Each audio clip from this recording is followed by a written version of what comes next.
Los invito a que tomen asiento y voy a leer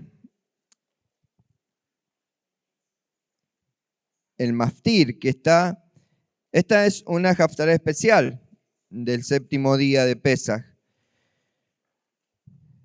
Y está en 2 de Samuel 22. Pero antes de ir a 2 de Samuel 22, mientras van tomando su escritura y buscan 2 de Samuel 22, yo voy a leer el Maftir que corresponde, que es el número 28, 19 al 25.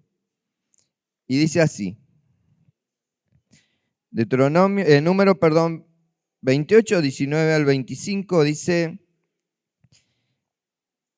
y deberán ofrendar como ofrenda de fuego, olán para el Eterno, 2 novillos, un carnero y 7 corderos menores de 1 año, sin defecto para ustedes. Y sus ofrendas minjá serán de harina mezclada con aceite, 3 décimos por cada novillo, 2 décimos por el carnero y 1 décimo, un izarón por cada uno de los 7 corderos, y también un chivo como ofrenda hatat, como expiación para ustedes. Deberán ofrendar eso, además de las ofrendas olá de la mañana, que es la ofrenda olá diaria. Eso es lo que deberán ofrendar a diario durante los 7 días. Es el alimento de la ofrenda de fuego, de aroma agradable para el Eterno. Eso se debe ofrendar en adición a las ofrendas olá diaria y su ofrenda de vino. Y el séptimo día será un día sagrado en el que no podrán hacer ningún trabajo. Amén. 2 de Samuel. Voy a leerlo desde acá.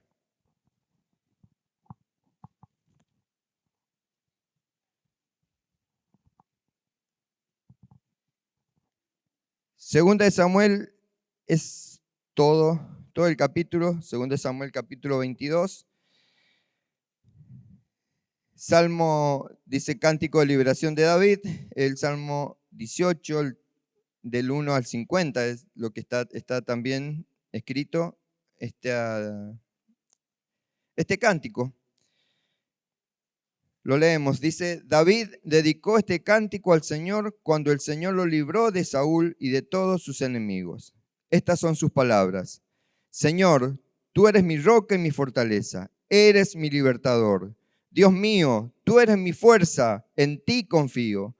Eres mi escudo, mi poderosa salvación, mi alto refugio. Salvador mío, tú me salvas de la violencia. Yo te invoco, Señor, porque solo tú eres digno de alabanza. Tú me salvas de mis adversarios. Los lazos de la muerte me rodearon, me arrolló un torrente de perversidad. Los lazos del sepulcro me rodearon. Me vi ante las trampas de la muerte. Pero en mi angustia, Señor, a ti clamé. A ti, mi Dios, pedí ayuda y desde tu templo me escuchaste. Mis gemidos llegaron a tus oídos. La tierra tembló y se estremeció. Los cimientos de los cielos se cimbraron. Se sacudieron por la indignación del Señor. Humo salía de su nariz y de su boca brotaba fuego destructor. Su furor inflamaba los carbones. Inclinó los cielos y bajó a sus pies Inclinó los cielos y bajo a sus pies había densas tinieblas. Montó sobre un querubín y voló. Voló sobre las alas del viento. Se envolvió en un manto de sombras, entre grises nubes cargadas de agua. De su deslumbrante presencia salieron ardientes ascuas que cruzaron las nubes. El Señor lanzó un poderoso trueno. El Altísimo dejó escuchar su voz. Lanzó sus flechas y los dispersó. Lanzó relámpagos y acabó con ellos. El Señor dejó oír su reprensión y a la vista quedó el fondo de las aguas. De su nariz salió un intenso soplo y a la vista quedaron los cimientos del mundo. Desde lo alto el Señor me tendió la mano y me rescató de las aguas tumultuosas. Me libró de los poderosos enemigos que me odiaban y eran más fuertes que yo. Me atacaron en el día de mi desgracia, pero el Señor me dio su apoyo. Me llevó a un terreno espacioso y me salvó porque se agradó de mí. El Señor me premió porque soy justo, porque mis manos están limpias de culpa. Yo he seguido los caminos del Señor y ningún mal he cometido contra mi Dios. Tengo presentes todos sus decretos y no me he apartado de sus estatutos. Con él me he conducido rectamente y me he alejado de la maldad. El Señor ha visto la limpieza de mis manos y por eso ha recompensado mi justicia. Señor, tú eres fiel con el que es fiel e intachable con el que es intachable. Juegas limpio con quien juega limpio, pero al tramposo le ganas en astucia. Tú salvas a los humildes, pero humillas a los soberbios. Señor, mi Dios, tú mantienes mi lámpara encendida. Tú eres la luz de mis tinieblas. Con tu ayuda, mi Dios, puedo vencer ejércitos y derribar murallas. La palabra del Señor acrisolada. Dios es el escudo de los que en él confían. Aparte del Señor no hay otro Dios. Aparte de nuestro Dios no hay otra roca. Dios es en quien me infunde fuerzas. Dios es quien endereza mi camino. Dios es quien me aligera los pies y me hace correr como un venado. Dios es quien me afirma en las alturas. Dios adiestra mis manos para el combate y me da fuerzas para tensar el arco de bronce. Tú me diste el escudo de tu salvación y con tu bondad me engrandeciste. Me pusiste sobre un terreno espacioso para que mis pies no resbalaran. Así puedo perseguir y alcanzar a mis adversarios. Y no volví hasta haberlos exterminado. Los herí y ya no se levantaron. Quedaron tendidos debajo de mis pies. Tú me infundiste fuerza para la batalla, para vencer y humillar a mis adversarios. Tú lo hiciste ponerse en retirada y así acabé con los que me odiaban. Clamaron a ti, Señor, pero no los atendiste. No hubo nadie que los ayudara. Los hice polvo, los deshice como a terrones, los pisoteé como al lodo en las calles. Tú me libraste de un pueblo rebelde y me pusiste al frente de las naciones. Gente que yo no conocía vienen a servirme. Gente extraña me rinden homenaje. Apenas me escuchan, me obedecen. Gente de otros pueblos se llenan de miedo y sale temblando de sus escondites. Viva el Señor, bendita sea mi roca. Exaltado sea el Dios de mi salvación. Es el Dios que vindica mis agravios y somete a las naciones bajo mis pies. El Dios que me libra de mis adversarios, que me eleva por encima de mis oponentes, que me pone a salvo de los violentos. Por eso alabo al Señor entre los pueblos y canto salmos a su nombre. El Señor de la victoria da la victoria al Rey. Siempre es misericordioso con su ungido. Amén. Qué tremendo pasaje, como que ya está todo dicho. Pero voy a hacer una breve reflexión de lo que me dejó justamente esta porción. Y porque creo que es conveniente en este tiempo donde el Eterno quiere por ya definitivamente que podamos ser libres de la opresión del enemigo. El enemigo es el sistema que nos quiere oprimir con tantas cosas. O sea, mientras más tecnología aparece, más opresión ejerce sobre los hijos de Dios. Porque lamentablemente no la saben manejar.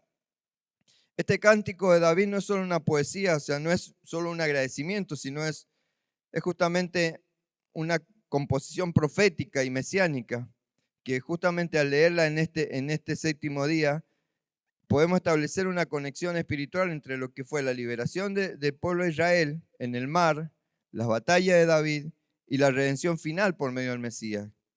Eso es lo que conecta. ¿Vieron que el Haftará es una conexión? Bueno, está conectando justamente eso. La liberación del pueblo de Israel, las batallas de David y la redención final que viene por medio del Mesías. Ustedes recuerdan que en Éxodo 15 hay un cántico, el cántico de Moisés, ¿cierto? En Éxodo 15 fue entonado al salir de Egipto, pero Israel a poco paso cayó en murmuración y dudas. O sea que hubo un canto de liberación, pero volvieron atrás. David como ungido no solo canta una liberación, sino una transformación interna. O sea, reconoce que sus victorias no provienen de él, no provienen de sí mismo, sino que viene del Eterno. Y eso es lo que nos está llamando justamente esta Haftará, a que sepas que cada victoria que obtienes no es de tu fuerza, es que viene del Eterno. Por eso es justamente este cántico de David es como hacer un ticún con la generación del éxodo de Egipto, que cantó, pero no se sostuvo en obediencia. Menos mal que fue aquella generación que cantó y no se sostuvo en obediencia. Porque todos los que cantan, todas las generaciones que cantan y danzan para Él, se sostienen en obediencia, ¿cierto? Debemos sostener en obediencia. Todos se ríen, ¿no? Gracias, José, por el valiente. Podemos ver acá que el verdadero cántico no es solo por una liberación física, sino por la transformación espiritual.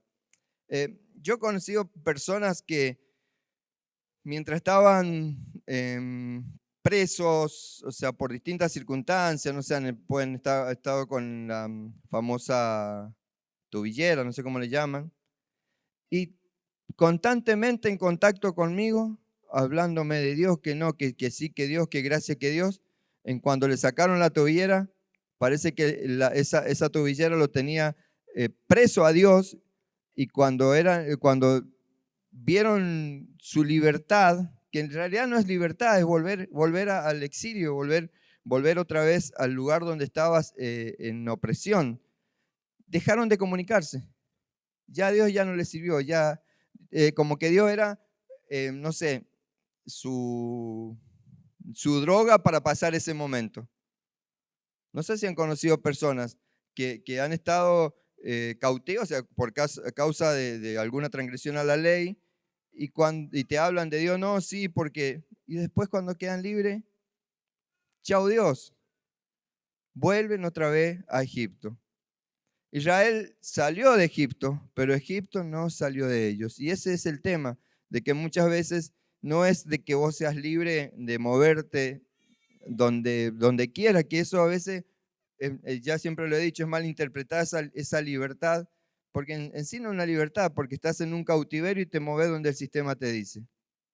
David nos enseña a proclamar a Dios como roca, a proclamar a Dios como nuestro refugio y libertador en todas las áreas del alma, no solo en las batallas externas, no solamente en conseguir, por ejemplo, como decía, la libertad de la justicia, no solamente por ello, sino ser libertador de nuestra alma, de todas las áreas de nuestra alma. Por eso que los panes sin levadura, estos 7 días, eran días de introspección, meternos en nuestro interior para realmente ver todas aquellas cadenas que no nos permiten ser libres. Porque si no logras identificar esos capataces que hablábamos en el Shabbat pasado, si no logras identificar esos capataces, caes constantemente en lo mismo, caes no sé, en los vicios, caes en depresión, caes en amargura, caes en esa ira que no sabes cómo controlarla. Le estoy hablando de lo que están viendo en la cámara, yo sé que acá no pasa. Continúo. Acá vemos que David dice en el verso 17, extendió desde lo alto su mano y me tomó, me sacó de las muchas aguas. Lo leímos juntos, ¿verdad? ¿Sí? En la tradición hebrea, las aguas simbolizan caos, simbolizan fuerzas desatadas de muerte, simbolizan las tribulaciones que intentan ahogar el alma. Por eso dice, extendió desde lo alto su mano y me tomó, me sacó de las aguas. Así como el pueblo cruzó el mar el mar de Suf, el mar rojo, el mar de confusión y separación, significa el mar Suf.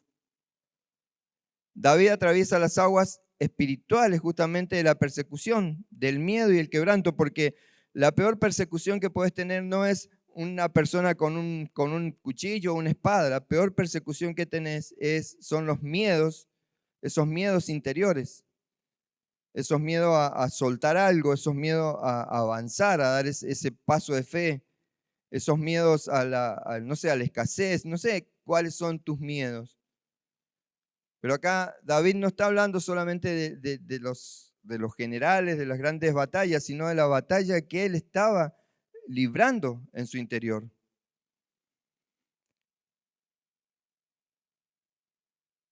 El Mesías también pasaría por esas aguas en el Getsemaní. Le pido que estén todos atentos, porque no creo que perdónenme, pero me parece que todos tenemos áreas en nuestra vida que aún falta libertad, falta que haya liberación. Así que le pido que por más que conozcan, que estén atentos, porque el Espíritu Santo quiere en esta noche provocar esa libertad en vos. Así como Israel cruzó el mar y David fue librado, el Mesías vence las aguas de la muerte. Por eso es que en este día recordamos no solamente esa libertad del pueblo de Israel, no solamente de la libertad que tuvo David, sino nuestra propia libertad que viene por medio del Mesías. Porque cada uno de nosotros constantemente enfrenta aguas profundas, ¿o no? O todos los días te levantás con esa esa alegría interior constante y es toda alegría en tus momentos de soledad, porque es fácil de estar alegre cuando estás con alguien o haciendo algo que te distrae. El tema es cuando estás con vos. ¿Cómo están tus emociones? Por eso el Eterno quiere liberarte de esas emociones desbordadas, de esos pensamientos de confusión, de esas circunstancias caóticas que a veces caes a causa justamente de tus miedos. El Eterno aún extiende su mano para sacarte. Él está dispuesto a sacarte si reconoces que sin Él no puedes atravesarla. Tal vez orás, pedís, pero crees que por tu fuerza, por eso aún no se da. Pero cuando reconozca que solamente por medio de Él vas a ser libre, es recién ahí donde el Eterno empieza a obrar.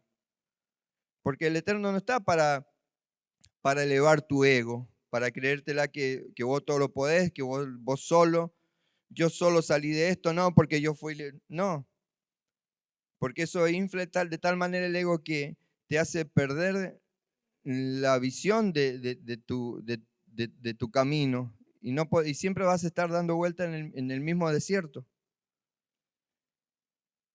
En el verso 14 dice, tronó desde los cielos el Altísimo.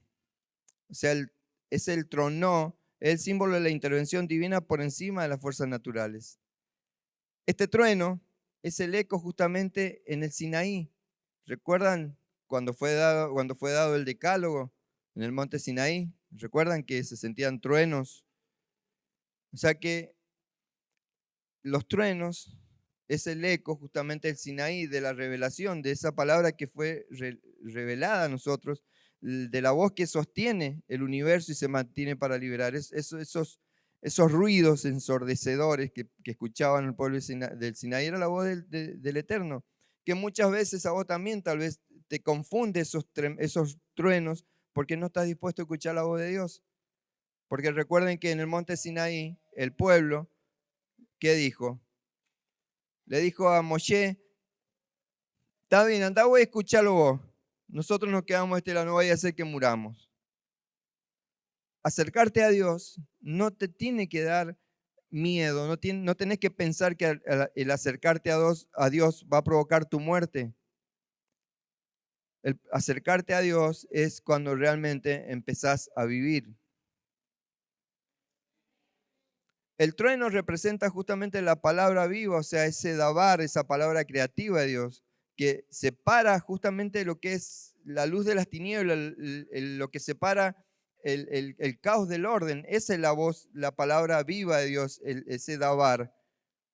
Así como Leímos también cuando comenzamos el estudio de las parashot, ahí en Bereshit, en Génesis. Dios habló sobre las aguas.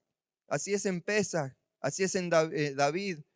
Y las palabras truenan y traen orden, porque la palabra de Dios es la única que va a traer orden en el caos de tu vida.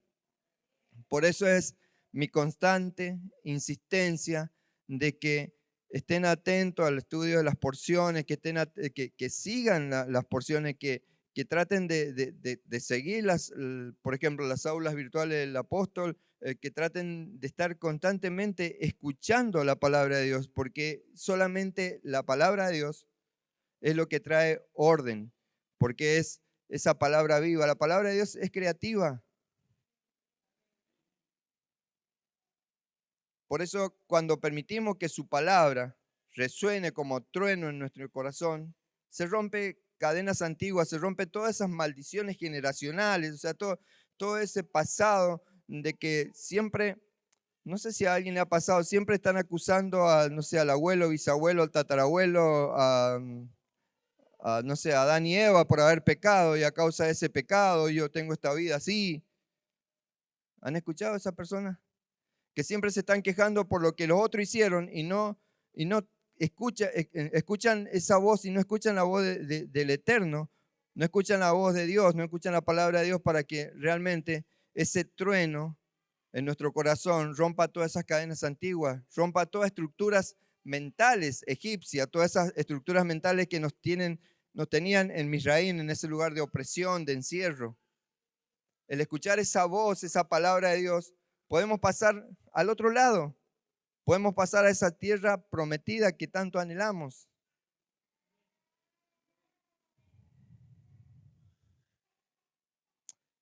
El verso 51 dice, Él hace misericordia a su ungido, a David y a su descendencia para siempre.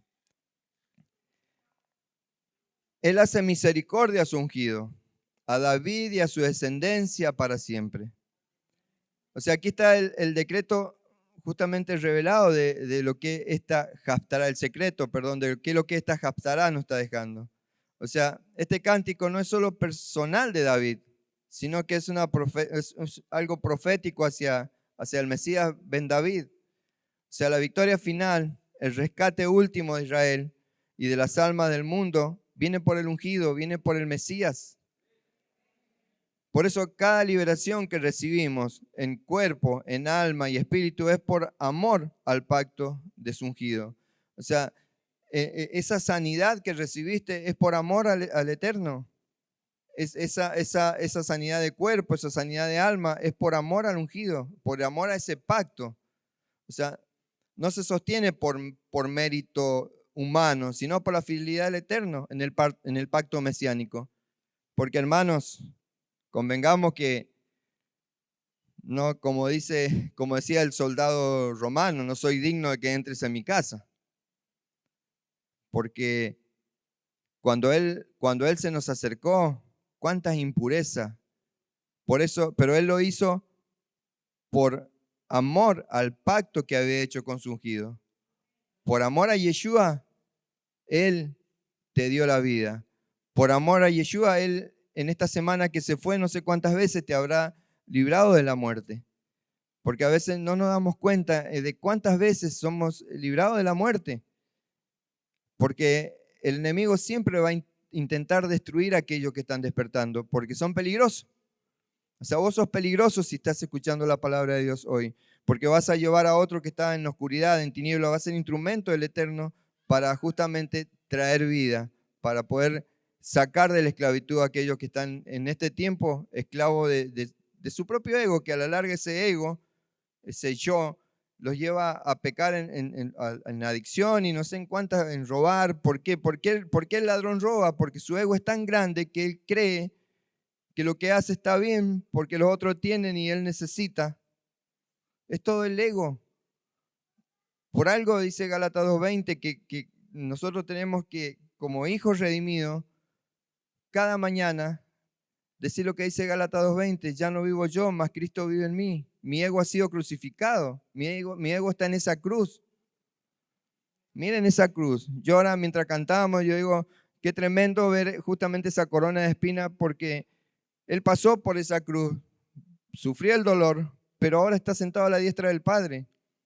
Él ya no está sufriendo, Él está sentado a la diestra del Padre. Sí sufre o duele la actitud de cada uno que pisotean su sangre y no valoran ese sacrificio que fue hecho en la cruz.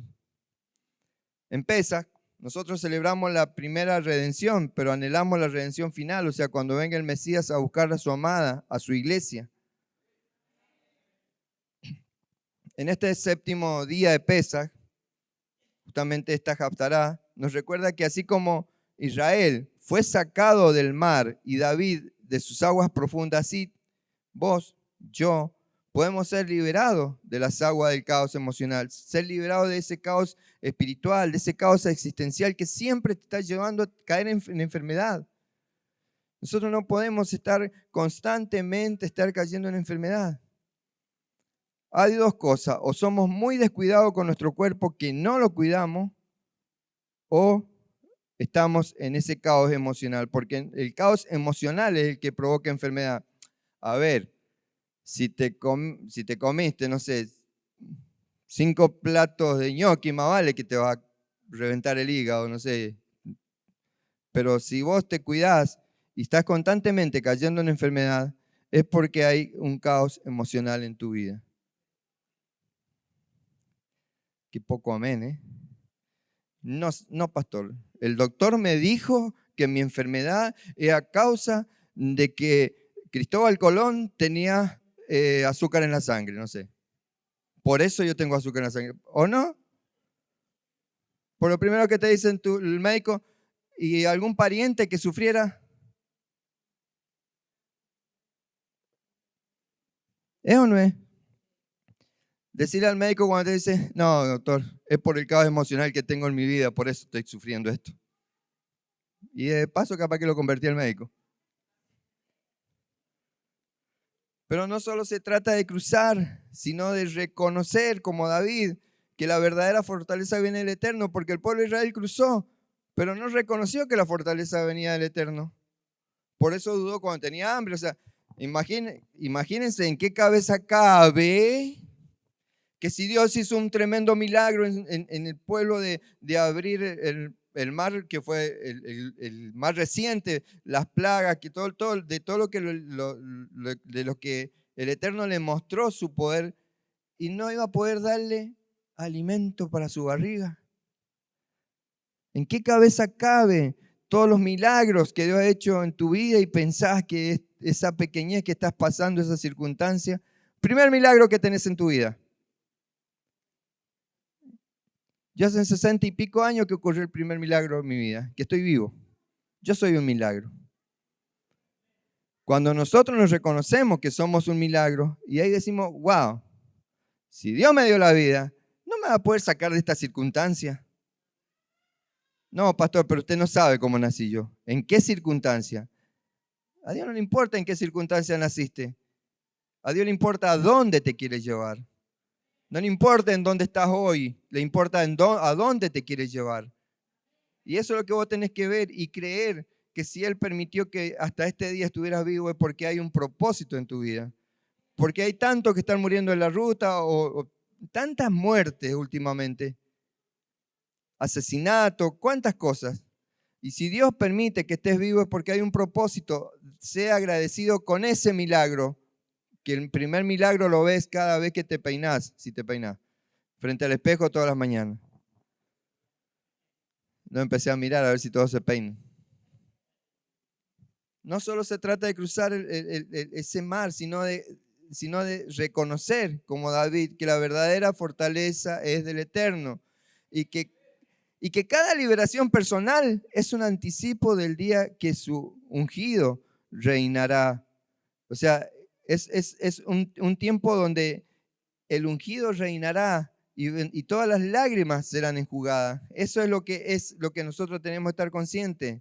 Por eso en este séptimo día, en este cierre de Pesaj, el trueno del Altísimo resuena en cada una de nuestras almas y rompa justamente las aguas que intentan ahogarnos, que su mano se extienda para llevarnos a un destino profético. Porque todo lo que Dios hace, lo hace con un propósito. Si estás vivo, no es simplemente para que haya uno más en el censo habitacional o poblacional, no sé cómo se llame, del país donde vivió, del pueblo, para que ya se llame ciudad. No, vos estás vivo porque hay un propósito. Hay un propósito. Y estás vivo porque por la mano poderosa de Dios estás vivo. Y te quieres llevar a la tierra prometida, te quieres llevar a nuevos niveles. Por eso yo los animo a eso. Y es lo que la Haftará nos está alentando en este día. Amén. Gracias, Señor.